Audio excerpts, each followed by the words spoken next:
ഈ കർക്കിടക മാസത്തിൽ അവലും വെള്ളമൊക്കെ വെച്ചിട്ട് കുട്ടികൾക്ക് ഇഷ്ടത്തോടെ കഴിക്കുന്ന ഒരു ഉണ്ടയാണ് ഇന്ന് ഉണ്ടാക്കാൻ പോണത്. പുതിയൊരു വീഡിയോയിലേക്ക് എല്ലാവർക്കും സ്വാഗതം. ആദ്യം തന്നെ ഇൻഗ്രീഡിയൻസ് എല്ലാം ഒന്ന് വറുത്തെടുക്കണം.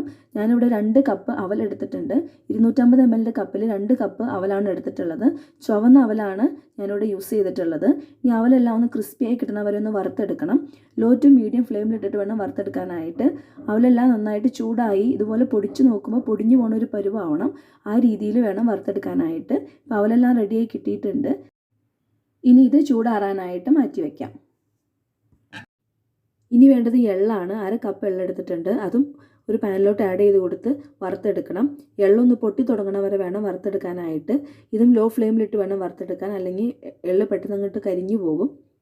വെള്ളമൊക്കെ പൊട്ടി വന്നിട്ടുണ്ട്. ഇതും ചൂടാറാനായിട്ട് മാറ്റി വയ്ക്കാം. അടുത്ത ഇൻഗ്രീഡിയൻ്റ് ആൽമണ്ട്സ് ആണ്. അതും ഒന്ന് ചൂടാക്കി എടുക്കാം. ആൽമണ്ട്സ് ഒരു 1/3 കപ്പ് എടുത്തിട്ടുണ്ട്. 1/4 കപ്പിനേക്കാളും ഒരു ഇച്ചിരി കൂടുതൽ എടുത്തിട്ടുണ്ട്. 1 മിനിറ്റൊക്കെ കഴിയുമ്പോഴേക്കും ആൽമണ്ട്സും ചൂടായി കിട്ടും. അപ്പോൾ നമ്മളിപ്പോൾ ചൂടാക്കിയെടുത്ത എല്ലാ ഇൻഗ്രീഡിയൻസും ചൂടാറാനായിട്ട് ഒരു പാത്രത്തിലോട്ട് മാറ്റി വയ്ക്കാം. ഇനി നമുക്ക് ചൂടാക്കിയെടുക്കാനുള്ളത് തേങ്ങയാണ്.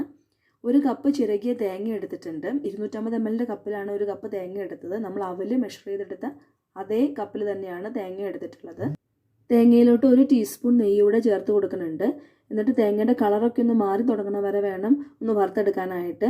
തേങ്ങയിലുള്ള വെള്ളത്തിൻ്റെ അംശമെല്ലാം ഒന്ന് പോയി കിട്ടാൻ വേണ്ടിയിട്ടാണ് ഇങ്ങനെ ചെയ്യുന്നത്. ഇപ്പോൾ തേങ്ങയുടെ കളറെല്ലാം മാറി തുടങ്ങിയിട്ടുണ്ട്. ഈ സമയത്ത് തേങ്ങയും ചൂടാറാനായിട്ട് ഒരു പ്ലേറ്റിലോട്ട് മാറ്റി വയ്ക്കാം. നമ്മൾ ഫ്രൈ ചെയ്തെടുത്ത എല്ലാ ഇൻഗ്രീഡിയൻസും ചൂടാറി കിട്ടുന്ന നേരം കൊണ്ട് നമുക്ക് ശർക്കരയൊന്ന് ഉരുക്കിയെടുക്കാം. 250 ml കപ്പിൽ 1 കപ്പ് ശർക്കര, നമ്മൾ അവൽ മെഷർ ചെയ്തെടുത്ത അതേ കപ്പിൽ 1 കപ്പ് ശർക്കരയാണ് എടുത്തിട്ടുള്ളത്. അതിലോട്ട് 1/2 കപ്പ് വെള്ളം കൂടി ഒഴിച്ച് ശർക്കര നന്നായിട്ടൊന്ന് മെൽറ്റ് ചെയ്തെടുക്കണം. ഇപ്പോൾ ശർക്കര നന്നായിട്ട് മെൽറ്റായി വന്നിട്ടുണ്ട്. ഇപ്പോൾ നമ്മൾ വറുത്ത് വെച്ച അവൽ, എള്ള്, ആൽമണ്ട്സ് എല്ലാം ചൂടാറി വന്നിട്ടുണ്ട്. അതെല്ലാം ഒരു മിക്സിയുടെ ജാറിലോട്ട് ആഡ് ചെയ്ത് കൊടുക്കാം. എന്നിട്ട് ഒന്ന് പൊടിച്ചെടുക്കണം. ഇപ്പോൾ ആൽമണ്ട്സൊക്കെ നന്നായിട്ട് പൊടിഞ്ഞ് കിട്ടണമെന്നില്ല. ചെറിയ ചെറിയ കഷ്ണങ്ങളായിട്ട് ഈ പൊടിയിൽ കിടക്കും. അത് കുഴപ്പമൊന്നുമില്ല. ആൽമണ്ട്സ് അടിക്ക് കടിക്കാൻ കിട്ടുന്നത് നല്ല ടേസ്റ്റ് ആയിരിക്കും.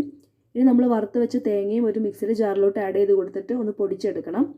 തേങ്ങയും ഒന്ന് ക്രഷ് ചെയ്തെടുത്താൽ മതിയാവും, തെരുതെരുപ്പോട് കൂടി തന്നെ. നമ്മൾ നേരത്തെ പൊടിച്ചു വെച്ച അവൽ, എള്ള്, ആൽമണ്ട് ആ മിക്സിലോട്ട് നമ്മളിപ്പോൾ ക്രഷ് ചെയ്തെടുത്ത തേങ്ങയും കൂടി ആഡ് ചെയ്ത് കൊടുക്കുകയാണ്. എന്നിട്ട് അത് രണ്ടും കൂടി നന്നായിട്ടൊന്ന് മിക്സ് ചെയ്തെടുക്കണം. ഇനി അതിലെന്തെങ്കിലും കട്ടകളൊക്കെ ഉണ്ടെങ്കിൽ, നമ്മൾ അടിച്ചെടുത്തപ്പോൾ എന്തെങ്കിലും കട്ട പിടിച്ചൊക്കെ കിടക്കുന്നുണ്ടെങ്കിൽ കൈ വെച്ച് ചെറുതായിട്ടൊന്ന് ഉടച്ചു കൊടുക്കുക. ഇനി ഇതിലോട്ട് ചേർത്ത് കൊടുക്കുന്നത് ഉണക്കമുന്തിരിയാണ്, കിസ്മിസ്.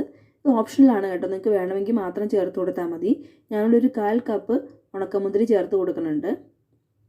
അതും കൂടി ചേർത്ത് കൊടുത്തിട്ട് ഉണക്കമുന്തിരി എല്ലാ ഭാഗത്തും എത്തുന്ന രീതിയിൽ നന്നായിട്ടൊന്ന് മിക്സ് ചെയ്തെടുക്കുക. ഇനി നമ്മൾ നേരത്തെ ഉരുക്കി വെച്ച ശർക്കര പാനി ഇതിലോട്ട് ഒഴിച്ചു കൊടുക്കണം. ചെറിയൊരു ചൂടോട് കൂടിയാണ് ഇതിലോട്ട് ശർക്കര പാനി ചേർത്ത് കൊടുക്കുന്നത്. ഇനി ഇത് അരിച്ചു വേണം ചേർത്ത് കൊടുക്കാനായിട്ട്. ശർക്കരയിൽ എന്തെങ്കിലും കല്ലും മണ്ണൊക്കെ ഉണ്ടെങ്കിൽ പോയി കിട്ടാൻ വേണ്ടിയിട്ടാണ് അരിച്ചൊഴിക്കുന്നത്. ഇനി നിങ്ങൾ കരിപ്പട്ടി വയ്ക്കാൻ എടുക്കണമെങ്കിൽ അത് കൂടുതൽ നല്ലതായിരിക്കും. എൻ്റെ കയ്യിൽ കരിപ്പട്ടി ഇല്ല, അതുകൊണ്ട് ശർക്കരയാണ് ഞാൻ എടുത്തത്. ശർക്കര പാനിയും കൂടി ഒഴിച്ച് നന്നായിട്ട് മിക്സ് ചെയ്തെടുക്കണം. ഇപ്പോൾ നന്നായിട്ട് മിക്സ് ചെയ്തെടുത്തിട്ടുണ്ട്. ഇനി ഇതുപോലെ ചെറിയ ഉണ്ടകളായിട്ട് ഉരുട്ടിയെടുക്കാം. ഇനി അതിലോട്ട് ഒരു ഭംഗിക്ക് വേണ്ടിയിട്ട് ഞാനൊരു കിസ്മിസും കൂടി വെച്ച് കൊടുക്കുന്നുണ്ട്. കിസ്മിസ് തികച്ചും ഓപ്ഷണലാണ്. കിസ്മിസ് ഇഷ്ടമില്ലാത്തവരാണെങ്കിൽ അത് ഒഴിവാക്കിക്കോളൂ. ഞാനിപ്പോൾ ഇവിടെ കുറച്ചേ ഉണ്ടാക്കുന്നുള്ളൂ.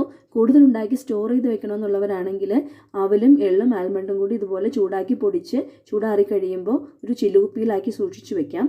പിന്നെ അതെടുത്ത് ഉപയോഗിക്കുന്ന നേരത്ത് അതിലോട്ട് കുറച്ച് തേങ്ങ ചിരകിയതും ശർക്കര ഉരുക്കിയതും കൂടി ചേർത്ത് ഇതുപോലെ ഉണ്ടയാക്കി കഴിക്കാവുന്നതാണ്. ഇപ്പോൾ ഇത്രയേ ഉള്ളൂ, നമ്മുടെ അവൽ, എള്ളും ഉണ്ട റെഡി ആയിട്ടുണ്ട്. അപ്പോൾ എല്ലാവരും ഒന്ന് ട്രൈ ചെയ്ത് നോക്കണം. കുട്ടികൾക്കൊക്കെ എന്തായാലും ഇഷ്ടമാവും. ഈ റെസിപ്പി നിങ്ങൾക്ക് ഇഷ്ടമായിട്ടുണ്ടെങ്കിൽ ഒന്ന് ലൈക്ക് ചെയ്യാനും ഫ്രണ്ട്സിനും റിലേറ്റീവ്സിനൊക്കെ ഒന്ന് ഷെയർ ചെയ്ത് കൊടുക്കാനും മറക്കല്ലേ. അതുപോലെ തന്നെ ഫീഡ്ബാക്സും അറിയിക്കണം. എൻ്റെ ഈ ചാനലൊന്നും മറക്കാതെ സബ്സ്ക്രൈബും ചെയ്യണേ. താങ്ക്